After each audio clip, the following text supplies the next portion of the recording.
Want to hear a crazy statistic? If you got better by 1%, just 1% every single day, you'd be 37 times better than when you started off.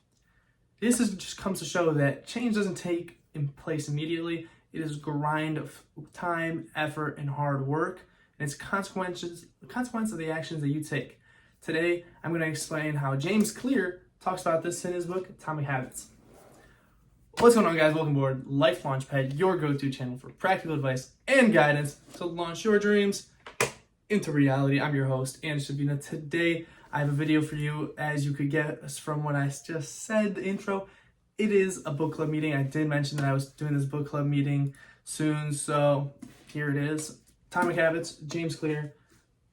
Wonderful book, very highly regarded, over 4 million copies sold, an easy and proven way to build good habits and break bad ones. But, it's a great book. As you can tell from the title, it talks about habits. We're going to go in depth with it. And to start that off, we're going to talk about tiny habits.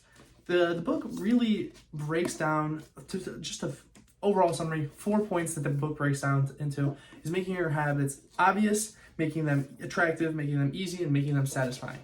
On the contrary, it talks about the 4 ways to just the flip side, literally just the flip side.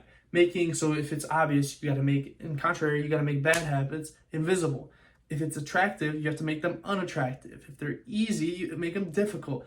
If it's satisfying, you make them unsatisfying. And it just talks about good and bad habits, mainly about good habits. But with that being said, tiny habits. Tiny habits are this concept that James Clear introduces about a habit loop. If you can build up small habits, 1%, nothing crazy, and every day, and just add them on, it's not going to feel like a lot. But once you start adding them on together and just, compiling them, it builds up and just becomes this massive process and progress that you have made over the course of a certain amount of time, however long this might be, 3 months, 6 months, a year, 5 years, 10 years. But in the end, all I have to say is that it adds up and it's going to show results as you add up. One key concept and rule that he talks about is the 2-minute rule.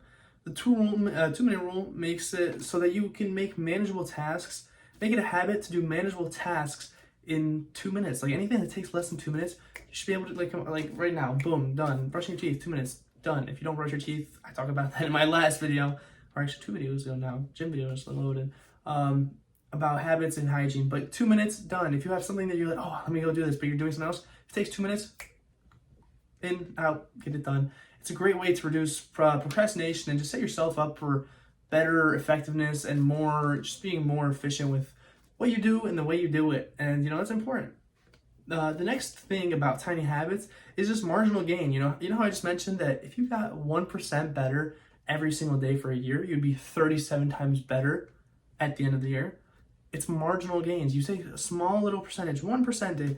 What can you do every day and just add on the next day to get 1% better? Maybe it's making your bed 1% better. Maybe it's reading 5 pages. Boom, done. Meditating, boom. And as soon as you keep adding these on, you're going to get 37 times better. Obviously, you have to figure out which ones are the best for you, what makes most sense. Everybody's situation is different, so it's all about figuring out what works for you. The next big thing that he talks about is the role of your environment and habits. When you think about it, as humans, that socially interact with other humans, we are very highly, pushed and motivated and driven by other people that we interact with. And especially the environments that we're in, being your home, that's a bit like you spend a great majority of your time at home, when you're sleeping, dinner, chilling, relaxing, showering, all this stuff. This plays a role on how you look at habits and how you work with habits. And it's just saying that you have to connect. One key feature is connecting new habits to new areas and removing bad habits. Like if you have a bad habit in a certain area, removing it from that environment so that you can make space for better habits. They say don't keep a TV in your room because then you're connecting with watching TV with being in your room. When in your room, if you use your room for an office, it's kind of distracting. You see what I'm saying? It just it fights each other. It just reduces your productivity and how much you can get done in a certain amount of time. The next thing you want to do is optimize for convenience. optimizing for convenience means if you do set yourself up, if you have what's it called? If you have issues, if you have a tough time doing a certain habit, and then you realize that you have another one, do a habit, but make it so that it works in, and then you could do the other one right away. It just follows up right behind it, and then that way it just makes it so much easier for you in the process of going and doing habits. It's just boom, this done. Okay, I know I have to do this right after that, this right after that, and the next thing you know, you've done 3 tasks, habits that usually you were like overthinking. It plays a big role, makes it easier to get your goals done, get your challenges and different tasks done. Don't want to be too repetitive. And then the last part about environment, as I was talking about before, is social influence. People have such a big role and influence on you, especially at your earlier ages, young adult ages, from I'd even say 10 up to 25. I'm not 25 yet, but I hear people saying about it. I could say that there's definitely still social influence in my life for sure. People always saying stuff, doing stuff. It's it's just how life goes. But you want to make sure that it doesn't play a role and influence you in a negatively way. Some people have good influence and good social influence from people. I have friends that I surround myself to work out with. Some I talk about finances about. Some I talk about the future, jobs, anything, sports. It's kind of like the saying, you become the 6th person. If you surround yourself around 5 people, you're going to become the 6th. If they're 5 millionaires, you'll be a millionaire. If they're 5 gamblers, you're going to be the 6th. That's just how it is, because they're going to influence you, and it just works like that. It's a psychological thing. So you want to do your best to surround yourself with people that are going to push you up, motivate you, look at you, and expect you to do more, work harder, grind more. You just want to make sure that they're pushing you in the right way.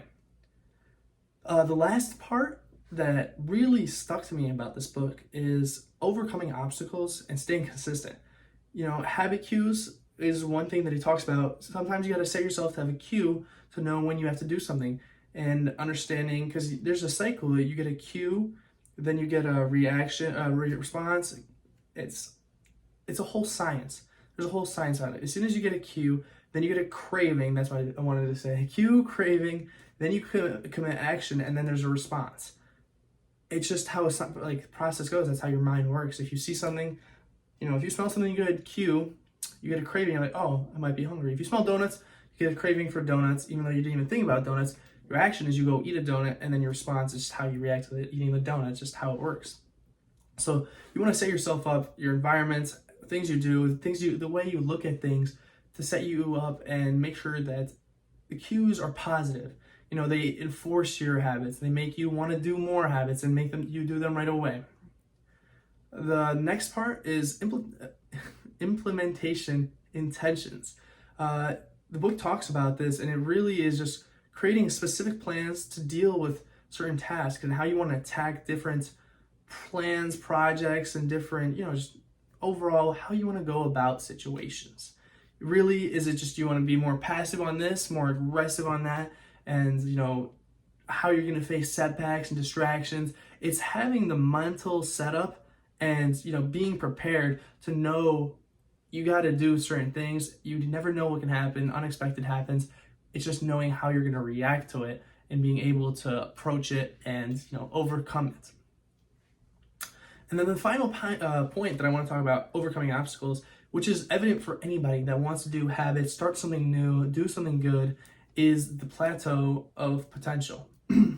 Everybody gets to a certain point, where they're like, oh, you're working out for 3 years, you're like, man, it was good, and now I'm not seeing anything. He talks about, it's just how long can you suffer through the boredom? And that's such an interesting way to look at it. It's like, boredom, you like doing it, yeah, but it gets to a point where it's just like, you don't want to do it. You don't see the results. You're plateauing, but you have to push through. You know what you have to do. There's a breakthrough. You just got to keep working towards it and keep working at it to get through this breakthrough. And that's a really, really big point, because, some people give up. They get to a certain level, and then they're like, oh, I don't see the results anymore. And they just fall down. You don't want that to be you. You want to stick through it. You want to be as strong and tough as possible, resilient as possible, and make sure that you can commit to it full time. Well, with that being said, that's all I really have on this book. You know, that was more of me just giving you a summary of the book. You know, I personally love this book. It was a great book. A lot of, let me tell you, it was like 270 pages. 260, yeah, 260, 271. But that's with acknowledgments and everything. A lot of great points, a lot of good stuff in this book. Honestly, definitely, if you struggle with starting new habits and, you know, sticking to positive habits, or you have a lot of bad habits, I definitely recommend that one. I've been in this mindset for some time, so I've had these like good habits. So that one was just a good, like, you know, confirmation to my habits, and just, you know, you obviously get take some takeaways from it. So always appreciative for the knowledge in it. Definitely a highly recommended book. I'll throw a link, Amazon link for it in the description if you want to go check it out. Highly recommend. Definitely worth it. James Clear, well said. He now performs. He talks to sports teams, businesses, leading them, showing them, and telling them what they need to do and how they can improve to be 1% better. But with that being said, that's all I have for you guys today. Don't forget, the power to transform your lives lies within you. Don't stop learning. Don't stop growing. Don't stop launching towards your dreams. I'm your host, Andrew Savina, and I will see you guys in the next video. Peace.